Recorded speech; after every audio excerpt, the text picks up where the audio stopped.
y lo hacemos con el comentario de nuestro compañero Esteban Delgado. Gracias a la bella, inteligente, iluminada Muñoz, a los amables oyentes de la Z101, el gobierno de la tarde. Fíjense, el Banco Central ha informado que ya los niveles de inflación van a marcar dentro de el rango meta que establece la propia autoridad monetaria de que la inflación no pase de entre 3 y 5%, es decir, 4% más o menos 1%, y que ya para mayo estará por debajo de 5% la inflación anualizada. ¿Qué es la inflación anualizada? Es la inflación del año, desde mayo del año pasado a mayo de este año, si calculamos mayo. Entonces, hay gente que te dice, pero ven acá, si la inflación está por debajo de 5% o va a estar por debajo de 5%, es decir, ya más o menos en control, porque lo ideal no es que haya inflación cero, sino que haya una inflación controlada que se ronde el 4%. Entonces, ¿por qué los precios siguen altos?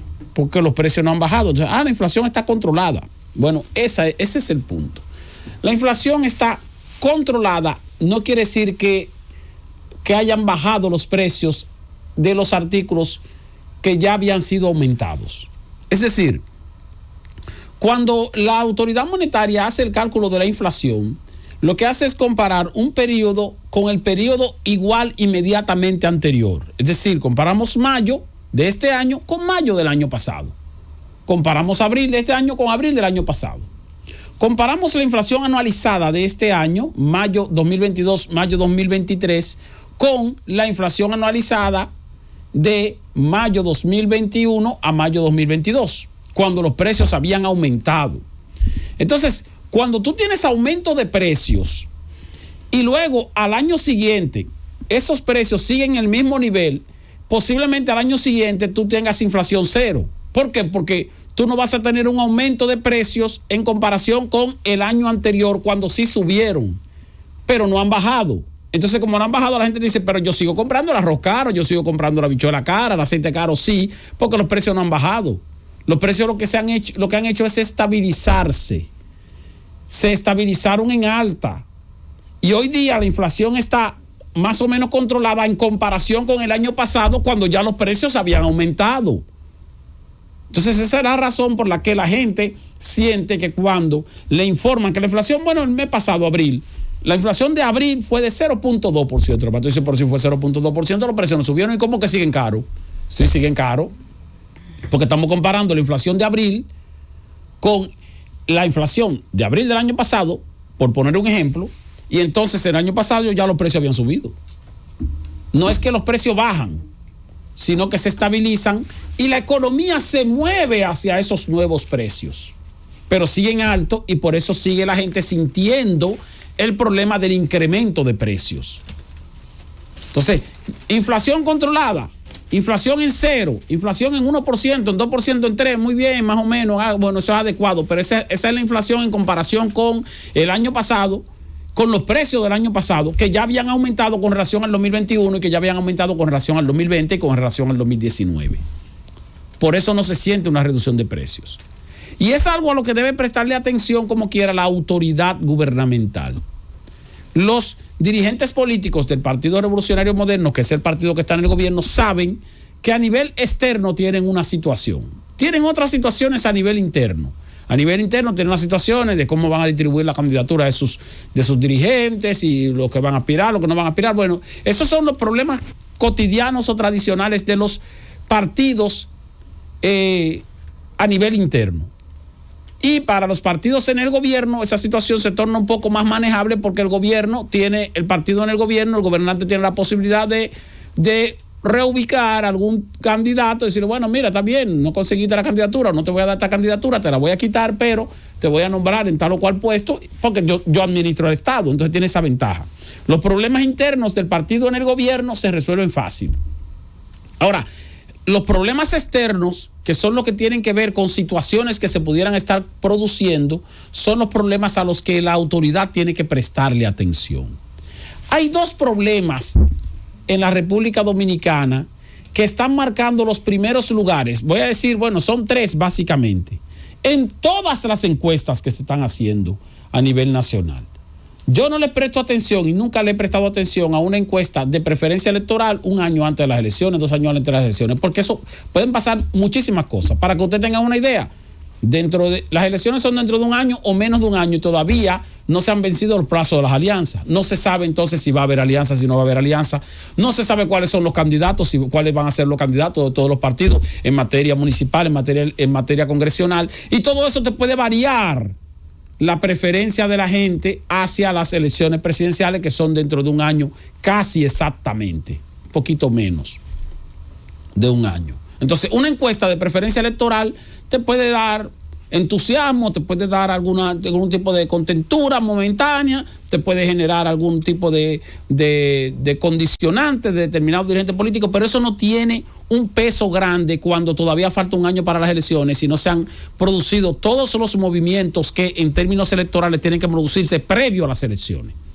Por eso yo no le presto atención a lo que marcan candidatos o a lo que marcan partidos. A lo que yo le presto atención en las encuestas es a la pregunta que siempre se incluye de cuál es la principal preocupación que usted siente como ciudadano.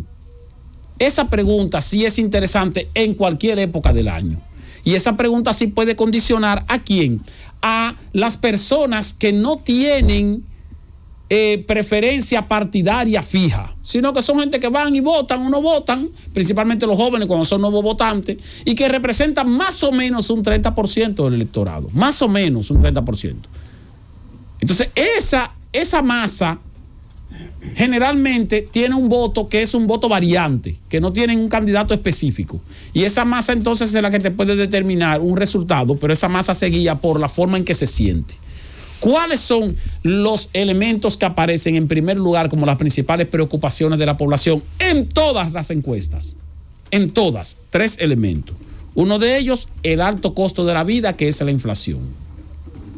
Otro de ellos es la inseguridad ciudadana. Y el otro de ellos es el desempleo. El desempleo siempre va a aparecer, porque la gente siempre va a quejarse que si hay empleo, que si no hay empleo. El alto costo de la vida y la inflación, eso hacía tiempo que no aparecía en las encuestas.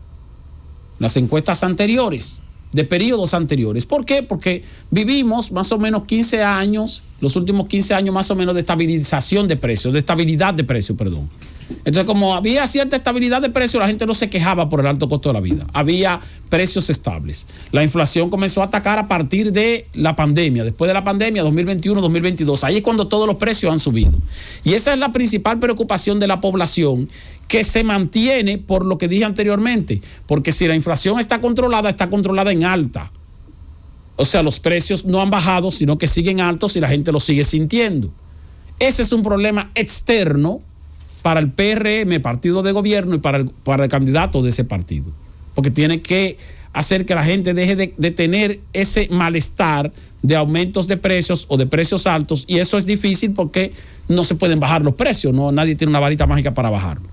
Y el otro problema es el de la inseguridad ciudadana, que si bien es cierto que el gobierno ha mantenido un allante de los últimos 3 años, 2 años y medio, de un proceso de reforma policial que no termina de dar ningún tipo de resultado, también es cierto que la situación de la inseguridad ciudadana ha venido aumentando. Y ha aumentado de manera brutal. E incluso ahora tenemos una situación que es más grave, que son los enfrentamientos entre bandas o los asesinatos aparentemente por sicariato que se están dando en los barrios de la capital. Una situación ya que se está desbordando. Generalmente los vendedores de droga en los barrios mantienen el barrio frío. Generalmente. Ahora, cuando hay enfrentamiento entre bandas por espacios de mercado en esos barrios, entonces se produce violencia. Y la violencia es muy grave porque es una violencia que implica asesinatos, que implica tal vez tortura, que implica desaparición de gente, que implica entonces estado de zozobra para la comunidad. Hoy día tenemos varios sectores, se hablaba de los Tres Brazos, el caso de los Algarrizos, que en la zona de la Guayiga, varios sectores donde la gente, en los Guandules, que hubo un asunto donde la gente está atemorizada porque se están produciendo enfrentamientos entre bandas, y ese enfrentamiento entre bandas provoca tiroteos que muchas veces terminan afectando a gente que estaba en el medio pero que no tenía nada que ver con el enfrentamiento porque no pertenecía ni a un bando ni a otro. Pero, bueno, salió un niño muerto, salió un adolescente muerto. Esa situación es de suma gravedad porque hace que la gente se sienta incómoda, inconforme e insegura. Y esos son los dos problemas externos que está enfrentando o que va a enfrentar el gobierno y el partido de gobierno en la actualidad. A eso es a lo que tienen que prestarle atención en las encuestas, a cómo se siente la gente y cuáles son las situaciones que está preocupando a la gente. Y en este momento lo que más está preocupando a la gente en sentido general es el alto costo de la vida y la inseguridad ciudadana. Préstenle atención a eso. Francis.